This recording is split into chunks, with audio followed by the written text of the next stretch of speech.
candy to little trick-or-treaters. Oh God, are you doing that with your family or are you doing that with your boyfriend? No, I'm actually going to do it with my family just because they tend to not do it, and it makes me sad, and I like seeing all the costumes. Oh, have you decided what kind of candy you're going to pick out? Are you a king size or are you a fun size? Fun size, unfortunately. They get what they get. They get what they get. What about you, Rob? Are you a fun size guy? Yeah, I'm more fun size, I think. King size would be great, but okay. It's a lot. It is a lot. It's kind of excessive. You know, I'm really intrigued. This is my first year in this house, so I don't even know what kind of trick-or-treater volume I'm going to get. Oh, okay. So maybe the strategy is to go buy a bunch of king size, hope for no trick-or-treaters, and then now I get a that might a parents are stored- so safe nowadays that might honestly be the best route because you Yeah. might get light trick-or-treaters because they're going to Halloween events like the Right. ones in our paper Trunk or as treat, opposed to yeah. like having their trick-or-treaters go out through the neighborhood. So you might end up with a lot of candy to pocket. See, now that begs another question, a follow-up. Chocolate or are you a gummy Starburst Skittle kind Oh. of guy? 100% chocolate. Okay. Yeah, there we go. Okay, see, Yes. Chocolate's the best. I'm in the other camp. No. Yeah, I'm in the other camp. I'm going to take a Gummy Shark over most of it any day. Or a good peach ring. Swedish fish? Swedish fish are okay.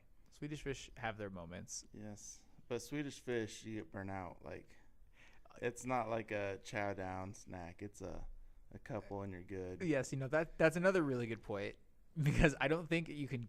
I have a harder time killing a bag of like Skittles than I do of like sitting down with a Kit Kat and actually finishing it. Oh, for sure. Chocolate's sure. finishable, Yeah. whereas like a big bag of gummy bears tends to last for a little bit. Yep. They're a little much. Mm-hmm. Maybe that's why I like them. They're like me. They're a little much. But it's But Wait, favorite candies. Favorite candies, go. do I have to? You don't have to. Raisinets. Yeah. Let's see. Rob. nutrageous. Outrageous. Wait, what is that? What is that? It's I thought mine deliciousness was in an a old bar. person candy. I was all self-conscious, and then you pulled out the nostalgia. No, an outrageous is like a Reese's peanut butter cup on steroids. So it's caramel and nougat, well, like peanut butter nougat with peanuts, and then they cover it in chocolate. Whoa. Where can Yeah, these be pretty acquired? legit. Oh, yeah, they're not like mainstream, but Quick Trip is a good source. Okay. They Oh, have nice. 'em. Just to be clear, Nutrageous is not an official sponsor of the Mesa Legend podcast. And this is the Legend podcast, your October 23rd issue, the Halloween issue. I'm your host, Marcus Campbell. I'm here with Allie Hey. and Rob. How you doing? Thanks for being here, guys. It's awesome. I love doing this with you guys every 2 weeks. It's a lot of fun. It is Woohoo. fun. Yeah, we enjoy it. Yeah, we've been talking about getting a recorder into the mix. We'd love to hear your feedback, guys. But if you'd like to hear us fumble over very basic recorder songs as we transition between segments. Cross buns. Oh my god. But it definitely won't even sound that good. But we were thinking about adding some more lighthearted segments like that. So we would love to hear feedback from our listeners, students, and faculty surrounding community. That would be awesome. Hop into the comment section or send us messages. We're available in a number of places. Twitter, Instagram, Facebook. Check us out. What's in sports this week, Rob? What's been going on? Oh, sports. So the biggest news I think is our men's soccer are in playoffs. Yay! For a while there, we looked like we weren't even going there, but we had an amazing stretch run. We had a lot of really good teams, and we made it. So that starts tomorrow night. I'm still trying to find out where the game is hosted. I'm pretty confident it's not here. We're a lower seed in the playoffs, but as soon as I find out, I will make that available on one of those social media network sites that we mentioned a second ago. Volleyball team's still rolling. They start playoffs here next week, and they're pretty much a shoe-in. They're going into playoffs with how many wins in a row? Well, they actually lost to a very powerhouse South Mountain on I saw that on the last social week, media pages. Wednesday, I believe. But they won their last game. They're 17-6 on the season, pretty good. The South Mountain loss was a really close one. They fought hard. So, but yeah, so volleyball's rolling. They start playoffs next week. It's an exciting time. Basketball starts first week of November, so we got that coming up. Wait, it's starting? Yeah, it's getting ready to start. Yeah, they've Oh, actually already interesting. started their scrimmages, so they're rolling. They're practicing every day, but the actual meaningful games start November 1. And as you guys know, our women's team is very good, and they're poised to have a great season this year, I believe. They're poised to have another great season. Yeah, Yeah, yeah, the women's basketball team is amazing. yeah. They're phenomenal. They're great to watch. It's a lot of fun. Coach Stevens, she's just got a program rolling. Yeah. She runs a good program. She runs a they're tight awesome. ship. They're awesome. And then women's soccer finished up. A bit of a disappointing season, a losing season, but those girls fought hard all year long. And actually, my feature athlete is on the goalkeeper for the women's soccer team, and it's a pretty interesting piece. She was not brought here to be a goalkeeper, and they needed her to be. She put the team before herself, and she started there for the past 2 seasons. So it's always commendable for an athlete to put a team first over themselves. So Definitely. check out that story. Those are those moments in sports that I think go overlooked too often because the player inherently doesn't receive their shine, like from the outside perspective, because they're being moved into a position that would remove them of their glory. Right, yeah, and especially because all these athletes they have inspiration to play further, so to maybe take you out of your element, to have to relearn or rebuild your game, Yeah. it's a pretty big sacrifice. Yeah, and not only rebuild your game, but also abandon your old game. Yeah, Because if you're building your skills as a goalie, you can possibly be building your skills in other places without losing some. Like there Right. has to be a give and take there. sure. And so Yeah. to sacrifice that for your team is definitely commendable. And I'm glad that you were able to highlight her efforts because otherwise I don't think those are things that would go noticed outside of the team. Yeah, So it's Definitely. nice that we have this space in the sports section to talk about those types of things. And the featured athlete segment, I think, is really beneficial to the section. sure, definitely. It was a And- good photo. Yeah, It's a yeah. great photo, too. The photo worked out well. Yeah. Thank you, Stephen Peck, for that one, 'cause that was a solid. That's art. But and then to finish up football, they're 3-4, no 3-3, excuse me. They had a rain out cancellation last Saturday, or Saturday before last actually, and then last Saturday they had a bye week. So it feels like football because they only play once a week. I feel like it's been forever since they've played. But they do have a game this upcoming Saturday against Glendale. Should be a good one. We're still looking to get that sour taste of a loss against Snow out of our mouths, and so we look forward to that. All right. We got Glendale coming up. When's our homecoming game? That'll be this week, yeah. So that's our homecoming game. Yep. So definitely get out and support our guys this Saturday for the homecoming game. It's really important. It might be our last homecoming football game, so it's really important that you show out if you can, because it'll definitely matter. Yes. Support. Yeah, support. All right, what do we got in news, Allie? We got a big news section, some awesome Halloween Yeah. stories in there, I think, too. Yeah, we do. Mostly Halloween section right now for the Halloween issue. Our front page is a rebranding the campus article written by Stephen Peck. And it talks about the MCCCD. They have a 24-page blueprint called the Transformation Plan. And it talks about goals that the district has they want to achieve, which includes leadership, guided pathways, student services to support success marketing. And it also talks about performance among the faculty and staff. So they're just working on rebranding the campuses. Yeah, and we found this breakdown document. Stephen actually found it, and it's the first in a series. So what it does, it provides you an overview for all of the documents that we're talking about. They're pretty extensive plans. They lay out several years worth of efforts, and there's 30 pages, and I believe there's a whole nother set of documents we still have yet to pour through. But we'll be breaking down each individual issue one by one as a news team and talking about how the changes that the district is proposing will be affecting you as students. You might have already noticed some of the changes that they've implemented, which have included like logo and website changes. For employees, the HCM was included in that. For students, the infrastructure upgrades to the Canvas, the bandwidth changes to the internet services. All of those things are included in this transformation or are a result of this transformation. So we'll be digging in, getting a little bit more information, making sure we can tie these things back to facts and make sure that you know how these changes in the past have affected your education and how these changes going forward might continue to affect your education. So it's a huge article, but we're looking to break it down into smaller issues moving forward because it directly affects all of us, students, faculty, staff, the surrounding community. So there's that article, which is interesting. And then we also have, I wrote an article about Anderson Cooper. He received an award from ASU Cronkite School of Journalism, the Excellence in Journalism Cronkite Award. And he received that October 17th at the Sheraton in Phoenix. He had a really great speech. It was really inspirational. And he also, if you don't know who Anderson Cooper is, he's a CNN reporter. He's an anchor of Anderson Cooper 360. He's quite a busy man and really respected in the journalism field. Yeah, and the ASU event at the Cronkite campus that they have downtown, it's a big event that they have for members of the journalistic community around the state. And a couple of us from the staff actually got to go and sit down and like watch the award be presented. It was actually pretty cool. Allie and I were there, as was Stephen Peck, who was mentioned earlier. It was interesting. And every year that we can, the team tries to take different people. So Sydney, our managing editor, went last year with Kian, our previous managing editor. So next year, I'm sure different people will go. And it was a luncheon, which was great. And it was a luncheon, which was great.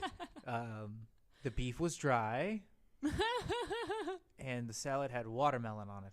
Marcus raised his hand, and he was like, "Excuse me, what is this?" What is this? Sir, this beef is dry. Sir, what is this? I think you have forgotten watermelon on my salad.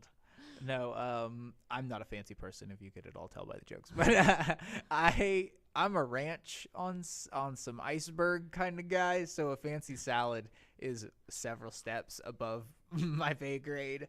So putting watermelon on the side of the salad was a step above. I ended up just eating the watermelon and then eating the salad separately, which is I don't think how it was intended, but... No, but it was good. I thought that was good. I'm not ashamed of it.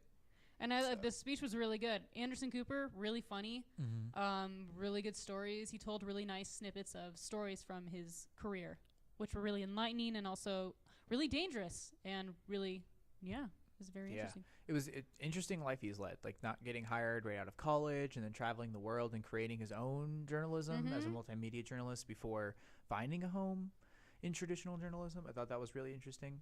His family background, I didn't know he was a Vanderbilt. Yeah. So I guess that's common knowledge to most people. I didn't know that. As I've watched his show for years. It's interesting too. But yeah, he definitely talked about going to war zones and helping with Hurricane Katrina. Just really interesting stuff that he's done. Really good stuff. And the production team at ASU puts together a really good video montage. They interviewed so many people. An extensive list of people. But back to the food. That cornbread. Back to the food. That cornbread. Your verdicts on that cornbread. Because I'm going to tell you, and Rob, you can weigh in on this. There are some foods that just shouldn't be fancy. Grilled cheese shouldn't be fancy. Oh, I have to disagree with you on that. A grilled cheese isn't even gooey if you use fancy cheese. You have to, even if you try to make a fancy grilled cheese, you still have to put bad cheese in the middle of it. Otherwise, it doesn't get that proper goo. And fancy cornbread is not even cornbread. It's its own thing. This was like some weird gelatinous type cornbread. It was more like a... Yeah, where's the Jiffy, right? Yeah. Oh, yeah, the Jiffy cornbread. Easy to make. Jiffy and honey. It's just... some things don't need to be complicated. A pancake. But the grilled cheese, if you've never had a grilled cheese with like a nice jam and some prosciutto on there. Did she just say jam? She did. Yes, it's amazing. You put a jam and then you put like it's like sweet and salty, and then you got that cheese and it's all together, and you put it in a tomato soup. That shit's good. I'm just recommending that. It's really good. I Grilled don't know. Cheese and tomato soup is good.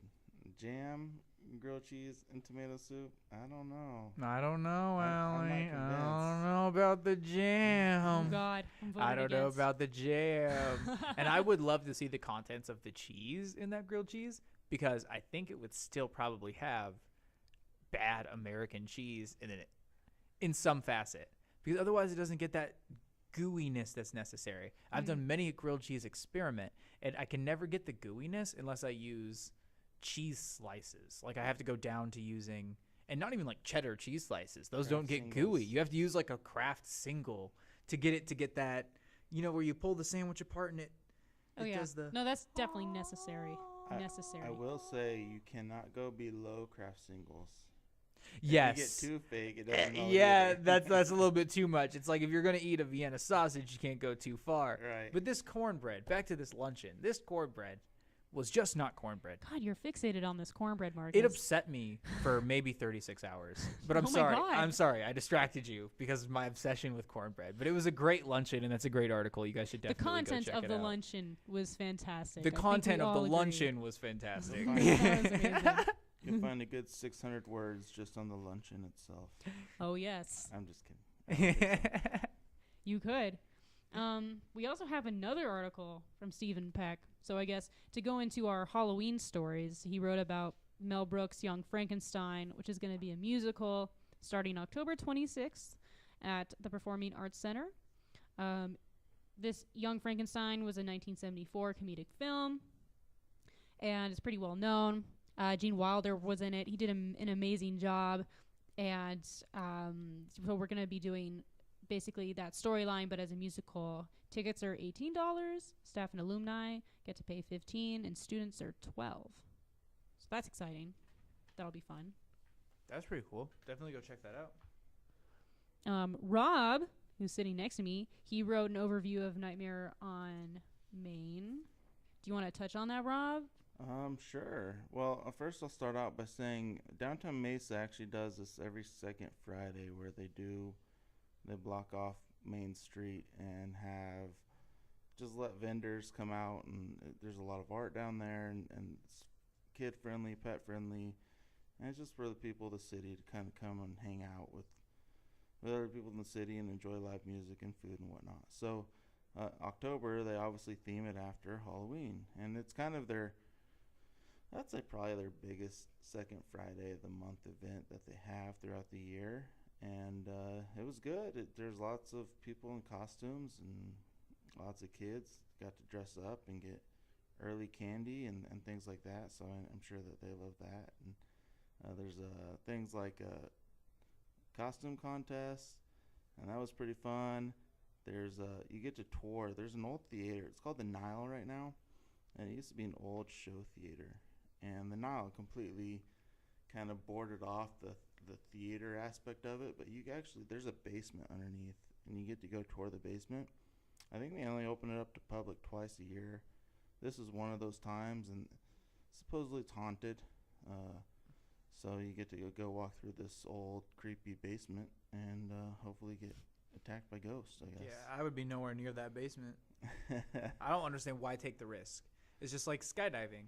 I have 0% chance of dying from falling out of a plane if I don't skydive. I have 0% chance of dying from getting killed by a ghost if I just don't go in the haunted basement. Why immediately introduce that risk? Ghosts rarely kill. Are ghosts real? This is That's a good thing. question for our Halloween issue. Hot takes. Hot takes, yeah. Are ghosts real? But Well, I have a ghost story. I think they're real. Ooh, Allie has a paranormal experience. Please tell, Allie. Okay. We're curious now. Okay, I'll tell. It's short, so that's the good part. Oh, well, joy. That's the best kind of story, a short one. But the thing is, because most ghost stories are like, I was sleeping, or, and then that's like, oh, the question of things that happen when your brain is sleeping. Well, I wasn't asleep, so that was the weird part. And it was on set. I got cast in like a music video a couple years ago when I lived in LA, and we were on set of an abandoned institution for the mentally insane, and it was really creepy. They hadn't taken any of the furniture out, and it was just decaying. We went to the boiler room, basically in the basement, and somebody had a panel of glass set on 2 wooden crates, sort of like a table. It looked pretty secure, and I'm talking to someone. We're just chatting, and then all of a sudden, that glass just collapses. Nobody touched it, collapses in half, and just breaks and shatters. We were all really freaked out. So I don't know. So stay out of your old insane asylums in the boiler room. Yes. That was like the perfect setup for a scary movie. Again, 0% chance. Just don't go to the boiler room. Just don't go down there. What purpose like what music video needed to be set there? Did they needed to fix the It was pipes? metal. It had to be creepy. Oh, it was metal. Yeah. That makes so much more sense now. Okay. Yeah, so Okay. So there was probably like a woman with like her hair in front of her face all grudgy in a hospital gown like rah!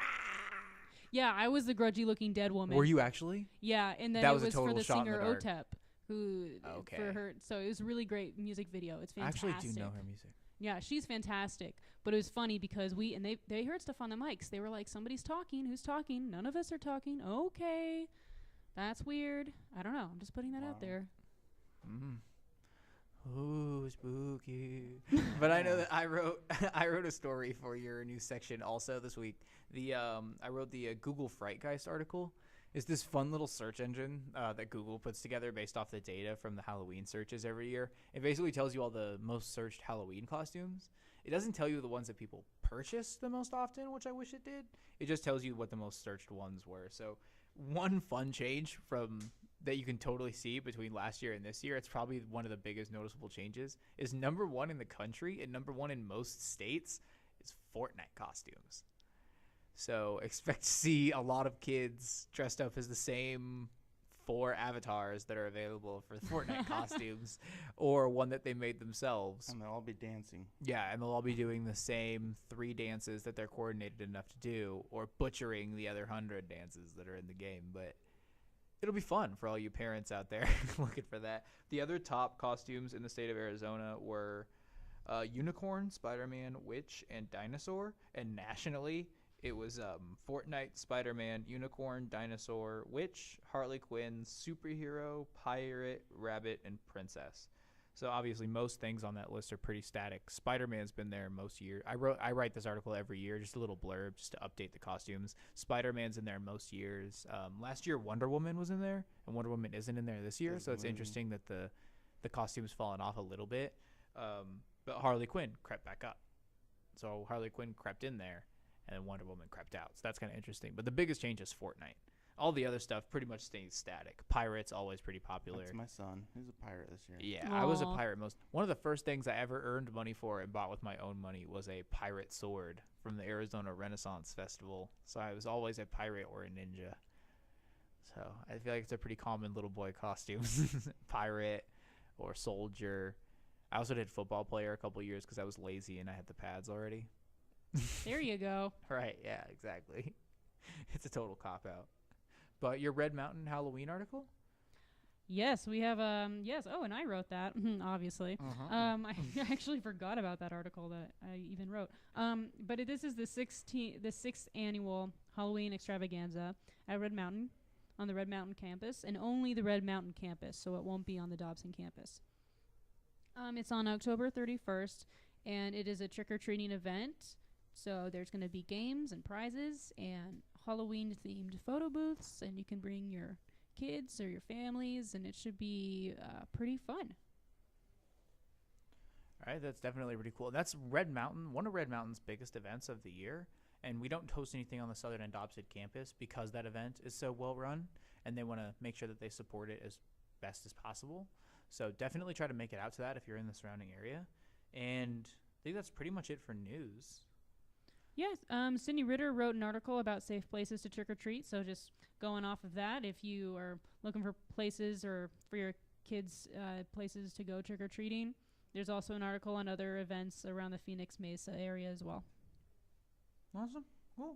Well, in features this week, it's pretty light. We have the rest of the text from the front page of Steven's article, the MCCD transformation article that we talked about, jumps into my section, and you can read the rest of the article there. The other story that I have there is an MCC alumni has made history and actually became the first Native American congresswoman to represent Southern Arizona. Sally Ann Gonzalez was profiled on page 9 in the feature section. So if you want to read that, I encourage you to reach out and go read that. It's awesome that an MCC alumni was able to do this. And we have an excellent interview and article that kind of breaks down her history in the state of Arizona, where she's from, her heritage, and all that kind of stuff if you're interested in it, what she hopes to do for the state.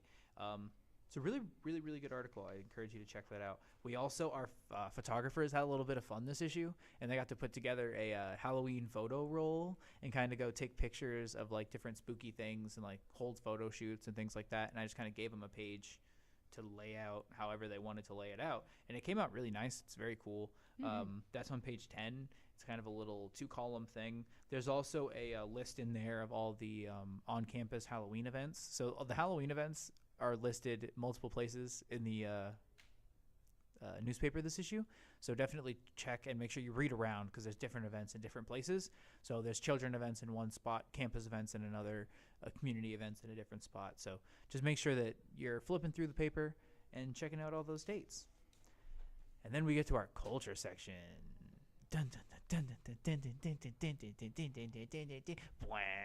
So Allie and I did a twin review of Halloween this issue. Rob, Halloween, any feelings on the 1978 original? I do. It was the first rated R movie I've ever seen. Really? Yeah. I was like probably way too young to watch it, but it was good.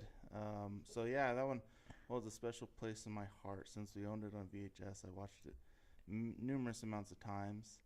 I think it's a great movie. Mike Myers, to me, is probably the best slasher bad guy, just because he's not it's not explained why he's so unkillable. He's not demonic. He's not from hell. He's just a guy that's kind of psychotic, and so very cool. Makes it real. It does. And it's fun to think about, and it's definitely played up in the 2018 version, which I talk about, and Allie talks about the 1978 version. It's very interesting how they play up him being the shape of this force of nature, of not necessarily being Michael Myers anymore, but that just being like a vessel for this force of nature and other being. But Allie actually had different opinions from you of the 1978 original, I think. Well, maybe different from Rob's. A little bit less nostalgia, maybe. Yeah. Although, wait, I have to ask, Rob, how old were you? Because I know there's a lot of naked women in Halloween. Yes, I want to say 9. I was 9 years old. Oh, well, that's a great treat for a 9-year-old boy. Yeah, well, like, Yeah. when I was younger, I remember that I used to watch movies that I was too young for, and then my mother would just cover my eyes at certain parts. That was me too. Yeah, so I was able to watch a lot of things I shouldn't have been able to watch, because only 2 or 3 scenes in a lot of movies are truly explicit. But the problem with that one is when I had movie choice by myself. Yeah. That's where I'd go back to Halloween. Yeah, that's the problem. But what was your experience with Halloween, Allie? Well, it was kind of about the women, to be honest, because it's interesting because it's obviously made in 1978, so the role of women was different, and I think it was also a screenplay written by a woman, and she was a babysitter, so the characters are babysitters, and you know, there's just things that I had trouble with watching the film, because does it hold up as a movie? It's kind of the question. And kind of like, no. I mean, is it entertaining and fun and good for Halloween? Yes, totally. But Michael Myers hides in the clothing lines in daylight. Yeah, I don't know if it holds up with modern suspension of disbelief. Yes. Yeah, and that's where I think the 2018 movie corrects some of that a little bit. It shows you how he gets from places like the clothing line to behind a tree to like someone's backyard. It shows him in motion, which you didn't get to see in the original Halloween movie. He was very like, he was standing here. He was already places. Like, now you get to see how he gets places, and it's almost more terrifying than him just being there. You know, him going house to house to get down the street. Yeah, and they use the camera. The cool thing about Halloween, I loved that they did that they used the camera as his eyes. And you're seeing everything through his eyes, and you can hear him breathing, you know, and he's like watching people, and it's creepy. I thought that was really cool and inventive. So, I mean, props for that. Yeah, that's something that's missing from the 2018 remake. Or it's not a remake; it's a continuation. It's also almost inaccurate to call it a sequel. It's a continuation, but it's a very good movie. But it does remove some of the actual filmmaking techniques in favor of nostalgia and Easter eggs. So, like, there are some awesome visual Easter eggs I don't want to mention here because they're spoilers. But if you're a fan of the 1978 original, you'll definitely notice them as they come up in the movie. Explain an Easter egg. Is that like you find it? Yeah, an Easter egg is just like a little nugget that you find in a movie for fans or for people who know more than the casual movie-going audience. So I'm trying to think of a good example of an Easter egg. So things that relate to the typical Halloween franchise, and they put them. Yeah, They put it in there. that you wouldn't notice unless you were a super fan or unless you paid attention to like every little detail. So they're just little bits of trivia hidden in things that you watch regularly. The movie Ready Player One is built around the idea of Easter eggs. They're just little hidden treats that you hide for the super dedicated or the super obsessed, just to encourage fandom. So with Halloween, for instance, I'll give you a super light one that isn't a spoiler. There's one point where they say, where Jamie Lee Curtis's character says, "Oh, you're the new Loomis." So if you hadn't watched the 1978 original close enough to see the parallels between this character and Loomis, then you wouldn't necessarily get everything from that Easter egg. Right. So it's something that doesn't alienate your like fly-by-night viewer, but provides something extra for the obsessed fan to like dig their teeth into. So it kind of encourages that fandom. And how the 2018 Halloween is full of them, like visual callbacks, musical callbacks, dialogue callbacks, emotional callbacks, all of it. It's laden with them. And that's honestly one of the things that makes it so awesome. And that it turns, I think what bothered you so much is some of the campier elements and some of the tropier elements. Total camp. It kind of plays with them here as opposed to being those tropes. Mm-hmm. So it's playing with those tropes as opposed and exploiting those tropes as opposed to falling into them.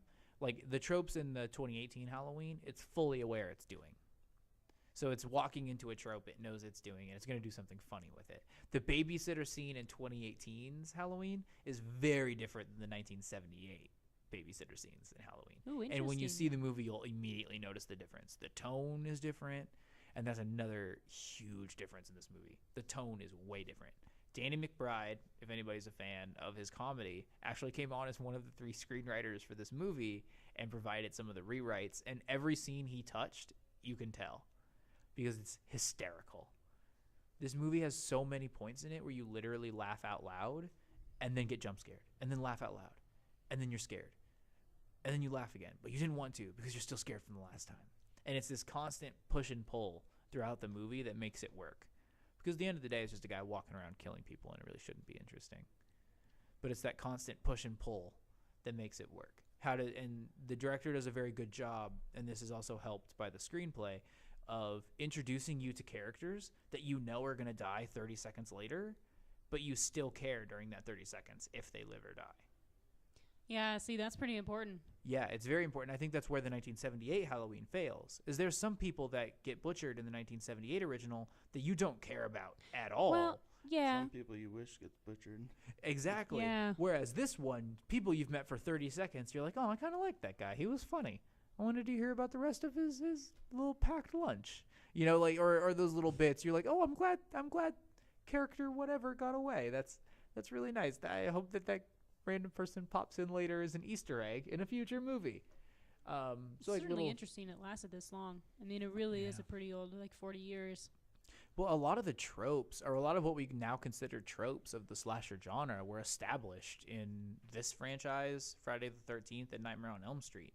So I think it's really hard in hindsight to hold it against Halloween and Nightmare on Elm Street and Friday the 13th of like how tropey and how cliche and how predictable they are.